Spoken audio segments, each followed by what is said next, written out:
It's good to talk, isn't it? It's so easy to communicate with other people via the technology that is now easily accessible to us. Historically, we used to communicate via letter or telephone, or if you're really of age, Morse code. But what do we have now? Texting and BBM, Facebook and Twitter, the list goes on. But can the power of speech be abused? Today, I insist that you give racism the red card. There have been many high-profile players such as John Terry and Luis Suarez who have been involved in racist incidents. All too often, the words that we hear footballers use on the pitch are inappropriate and unacceptable. With so many young people watching football and being influenced by these role models, is this really the standard we wish to set for teenagers or our younger generation? I think not. Has enough action been taken against these men? An interesting question.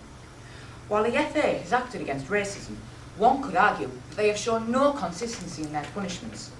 For example, 2 players found guilty were given completely different sanctions. Fans, however, are harder to control and more difficult to filter out. In our hometown of Hartlepool, an incident took place between a Shrewsbury striker and a section of the Hartlepool support. The cause? Racial abuse, and this time, the fans were to blame. In the 1960s, football legend Bill Shankly once stated that football is not just a matter of life and death, it is more important than that. This goes to show how passionate people are about the game. Football is a very powerful and influential game. Further racism could create a further divide and racial inequality among players and supporters alike. Perhaps if this abuse continues, then the beautiful game may degenerate into chaos and disorder. Would you like this sense of disharmony in modern society?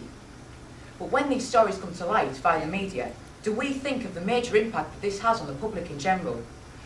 Ladies and gentlemen, I urge you to give racism the red card.